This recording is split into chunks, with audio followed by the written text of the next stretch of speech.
A very good morning to everyone. Hello, मैं हूँ स्मृति और ये है मिसेस आनंद क्लासेस। आप सभी का बहुत बहुत स्वागत है मेरे चैनल पे।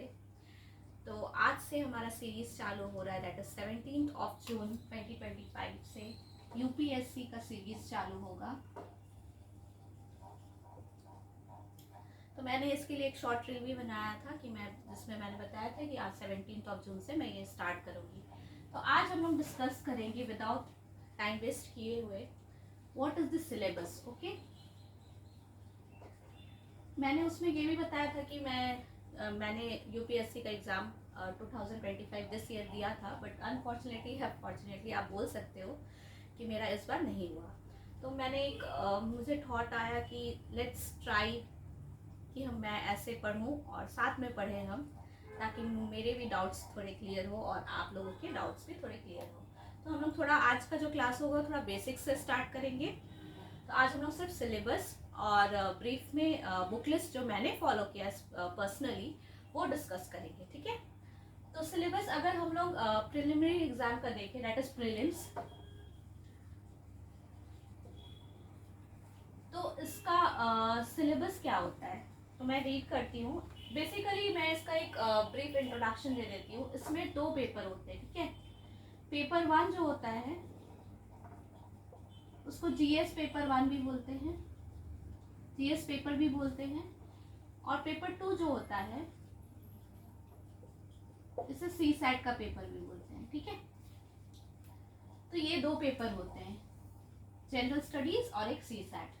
तो ये दोनों पेपर जो है क्वालिफाइंग पेपर है। अगर आप ये स्टेज 1 दैट इज प्रीलिम्स वो क्लियर करते हो देन आपको मेंस में एंट्री मिलती है।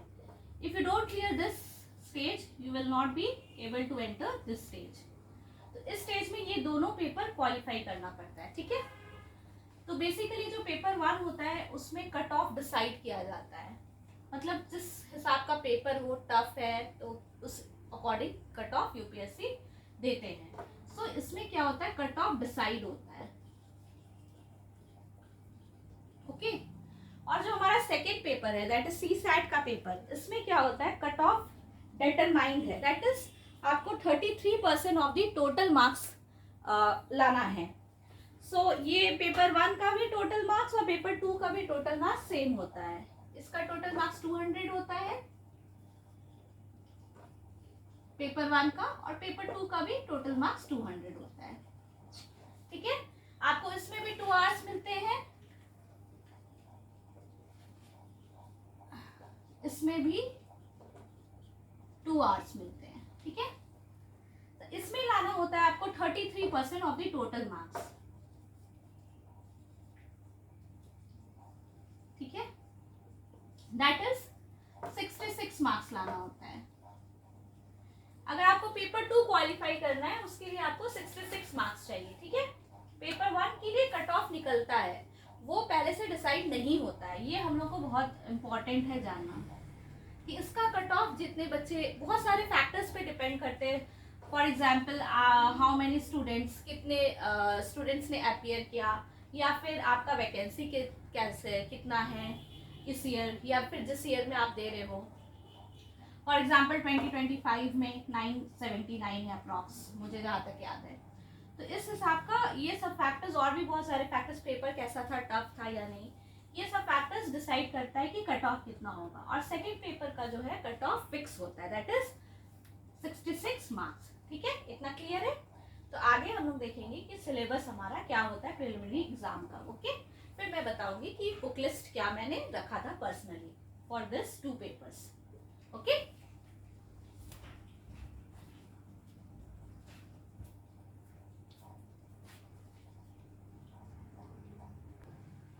तो अगर हम सिलेबस देखें फॉर पेपर 1, ठीक है, फॉर पेपर 1 हम अगर सिलेबस देखें तो इसमें बेसिकली कौन कौन से सब्जेक्ट होते हैं। आपका हिस्ट्री होता है, ज्योग्राफी होता है, इकोनॉमी होता है,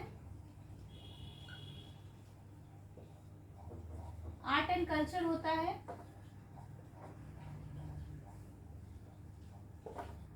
साइंस एंड टेक होता है, बेसिकली ये 5 सब्जेक्ट्स मेन होते हैं, history, geography, economy, art and culture, science and tech, polity, ये 6 सब्जेक्ट। ओके, तो अब हम लोग सिलेबस पढ़ते हैं जो यूपीएससी के थ्रू आता है। So the syllabus of paper 1 is, मैं एक एक जो पॉइंटर्स है वो रीड करूंगी। Current events of national and international importance. So एक इंटरनेशनल रिलेशंस भी होते हैं, ठीक है। सब पोर्शन से कुछ कुछ क्वेश्चंस आते हैं, तो ऐसा नहीं बोल सकते कि सब किसी पोर्शन को आप छोड़ दो, नहीं, सब पोर्शन से कुछ कुछ आते हैं, लेकिन हाँ एक 80-20 rule we can follow. Okay,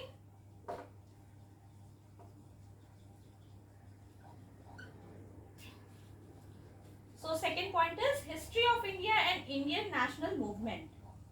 so history से आ गया। हिस्ट्री में 3 पार्ट्स होते हैं, एंशियंट,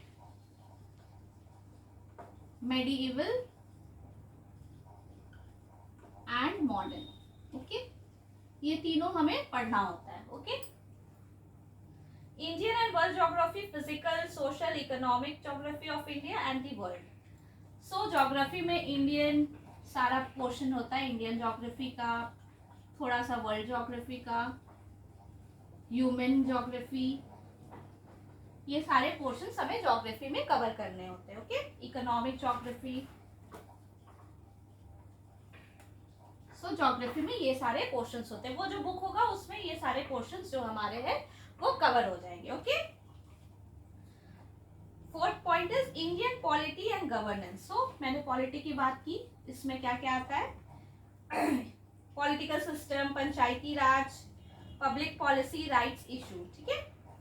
फिर आपका आता है इकोनॉमिक एंड सोशल डेवलपमेंट, जो हम लोग इकोनॉमी में पढ़ेंगे। Okay, economy and social development किस टाइप का, sustainable development, poverty, inclusion, demographics, social sector initiatives etcetera. फिर नेक्स्ट पॉइंट है जनरल इश्यूज ऑन हमने इन्वायरमेंट को तो छोड़ ही दिया, इन्वायरमेंट भी एक बहुत इंपॉर्टेंट टॉपिक है, या फिर सब्जेक्ट बोल सकते हैं for prelims. General issues on environment, ecology, biodiversity and climate change that do not require subject specialization, and general science. General science में ये सब आ जाएगा, art, culture, science and tech, ये 2 चीज आ जाएगी। ओके, तो बेसिकली हमारा मेन सब्जेक्ट कौन सा हुआ, history, geography, economy, polity and environment, international relations भी। इसको बहुत सारे स्टूडेंट्स मिस कर देते, इवन मैंने भी, जो मेरा पहला प्रीलिम्स मैंने दिया इस बार, मेरा फर्स्ट अटेम्प्ट था, तो मैंने इसे बहुत ज़्यादा मिस नहीं किया था, बट हाँ थोड़ा लेस वेटेज दिया था। लेकिन ये जो सिलेबस के अकॉर्डिंग ये भी बहुत इंपॉर्टेंट है, इंटरनेशनल रिलेशंस, ठीक है। तो अब हम लोग यहीं पे देख लेते हैं कि मैंने पर्सनली बुक लिस्ट क्या फॉलो की थी, आप भी कर सकते हो इफ़ यू वांट, आपके पास अगर कोई और बुक है तो वो भी आप फॉलो कर सकते हो, ठीक है। तो हम लोग स्टार्ट करते हैं हिस्ट्री से।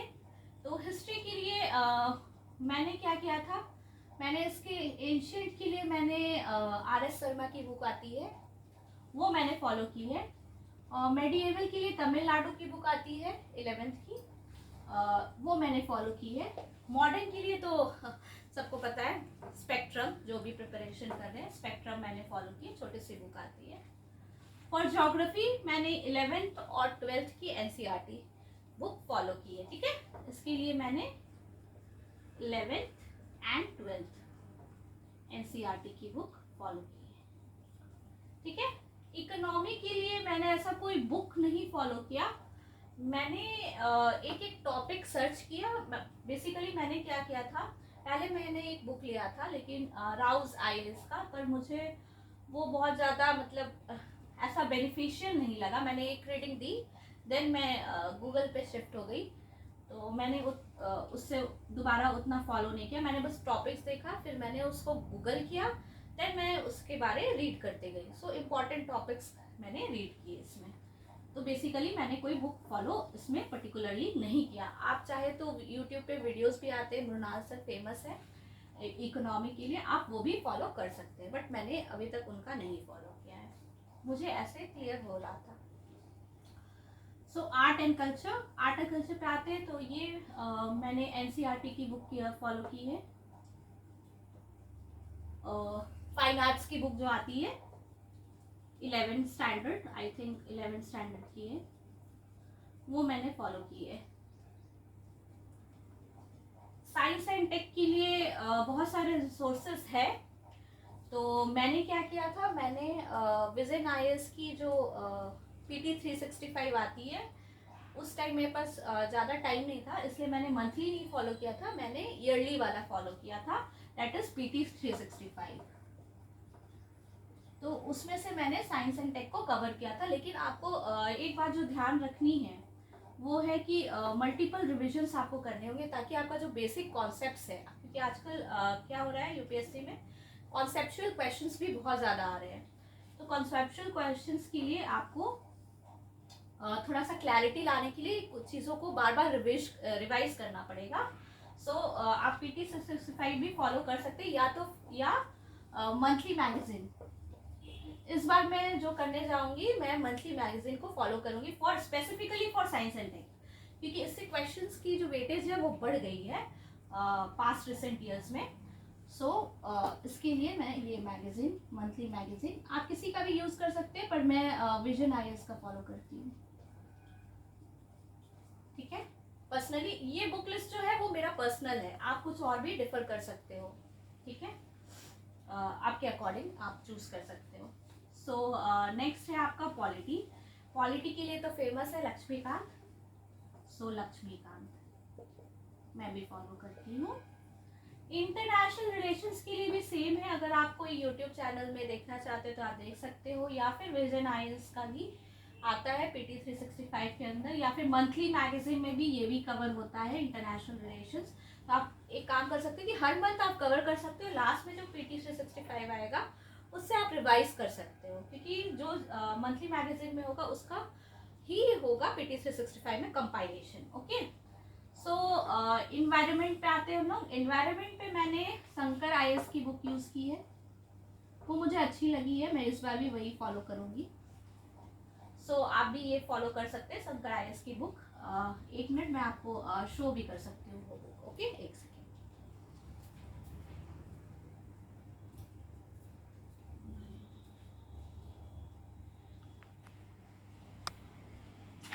तो जो शंकर आईएएस की बुक होती है वो ये होती है, होप सो आपको दिख रही होगी।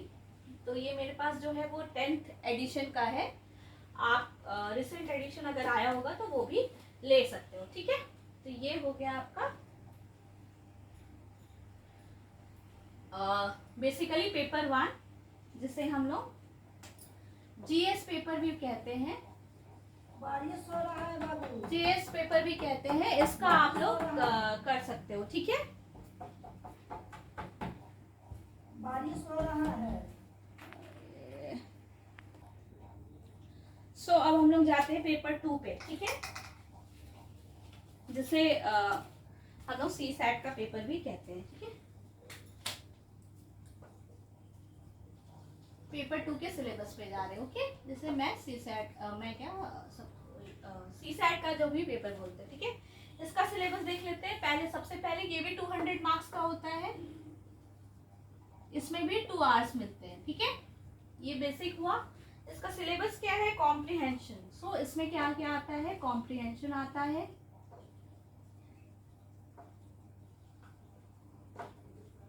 ऑलमोस्ट 25 पैसेजेस आते हैं।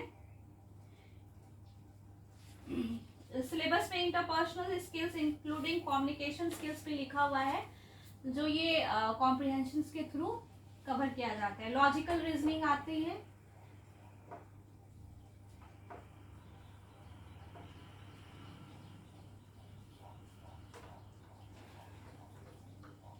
एनालिटिकल एबिलिटी पूछा जाता है,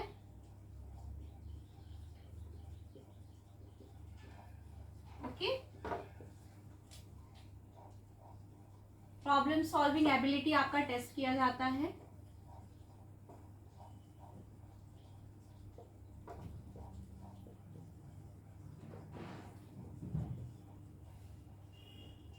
जनरल मेंटल एबिलिटी भी टेस्ट किया जाता है,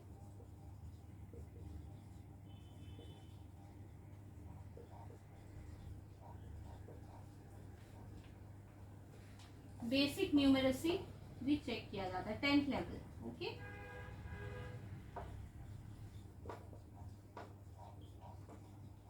बट लास्ट 3 to 4 ईयर से ये पेपर क्वालिफाई करना ज़्यादा टफ हो गया है कंपैरेटिवली टू पेपर 1। वो भी टफ है, लेकिन बट इसमें जो चेंजेस आए हैं, मतलब आपके मैथ्स के प्रॉब्लम हो, रीजनिंग के रीजनिंग फिर भी इजी आता है क्वेश्चन, बट आपके मैथ्स के प्रॉब्लम्स को थोड़ा क्या इन्हांस किया गया है, उसका लेवल को थोड़ा बढ़ाया गया है, जिसके कारण इस पेपर को क्वालिफाई करना बहुत ज़्यादा मुश्किल हो रहा है बच्चों के लिए। पर मेरा ये पेपर आई थिंक क्वालिफाई हुआ है।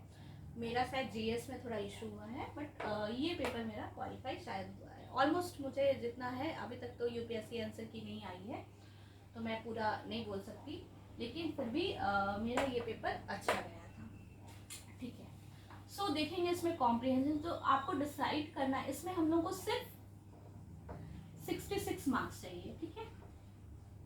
हमें इसमें फर्स्ट नहीं आना है, हमें बस ये कट ऑफ पार करना है। तो ये आपको डिसाइड करना है पर्सनली कि आपका कौन सा स्ट्रेंथ पार्ट है, कौन सा वीक पार्ट है। इफ आपका इंग्लिश स्ट्रांग है तो आप कॉम्प्रिहेंशन को ज़्यादा टारगेट करो, ठीक है। और लॉजिकल रीजनिंग इजी आती है, कंपैरेटिवली मैथ से इजी आती है, तो आप इसको भी टारगेट कर सकते हो, ओके। तो इसके लिए आप क्या कर सकते हो, जो मैं रिसोर्स बता रही हूँ, आप PYQ करो, लास्ट 5 to 7 ईयर्स इफ कर पाओ तो इसके PYQ सॉल्व करो, ठीक है। प्रीवियस ईयर क्वेश्चंस, ठीक है, लास्ट 5 साल के, एटलीस्ट लास्ट 5 साल के आप प्रीवियस ईयर क्वेश्चन सॉल्व करो। इससे आपको बहुत बहुत ज़्यादा क्लैरिटी होगा, क्योंकि कोई भी मॉक टेस्ट जो भी इंस्टीट्यूट्स लेते हैं वो यूपीएससी का लेवल नहीं सेट कर पाते हैं, बोलना नहीं चाहिए, बट उनका लेवल अलग होता है। सो कॉम्प्रिहेंशन के लिए, इस पार्ट के लिए तो आप PYQ बिल्कुल ही देखना, बिना PYQ देखे मत जाना, आपका कट ऑफ नहीं पार होगा। मैंने ये अपने एक्सपीरियंस से बता रही हूँ इस बार की। सो कॉम्प्रिहेंशन के लिए जो कॉम्प्रिहेंशन का लेवल होता है वो PYQ से ही आपको समझ में आएगा, ठीक है। अब आते हैं लॉजिकल रीजनिंग, वो इजी होता है, वो आप वीडियोस देख देख के, यूट्यूब पे बहुत सारे फ्री वीडियोस आते हैं, वो आप कर सकते हो। CSAT के लिए मुझे जो लगता है रिसोर्स सबसे बेस्ट है वो है PYQ। जीएस के लिए तो आपको बुक्स है, उससे आपको पढ़ना पड़ेगा, देन आप PYQ को फॉलो कर सकते हो, लेकिन CSAT के लिए आपको PYQ ही देखना चाहिए, ओके। जहां बात आती है ये सब मेंटल एबिलिटी, न्यूमरेसी, ये सब के लिए आप प्रीवियस ईयर क्वेश्चंस ही करो, और उसमें अगर कोई डाउट होता है, मैं भी इस सीरीज में, जो मेरा सीरीज चलेगा ये तो बहुत लंबा चलेगा, क्योंकि सारे सिलेबस को कवर करना इतना ईजी नहीं होता है। तो ये मैं जब CSAT का सीरीज स्टार्ट करूँगी, अभी तो मैं जनरल स्टडीज़ का स्टार्ट कर रही हूँ, सो जब मैं स्टार्ट करूँगी तब मैं आपको PYQ ही सॉल्व करवाऊँगी, तो उसमें जितने भी प्रॉब्लम्स होंगे हम लोग कोशिश करेंगे साथ में सॉल्व करने की। अगर आपको अपने से तब तक प्रैक्टिस करनी है तो आप उन्हीं IAS के ऋषभ सर के वीडियोस,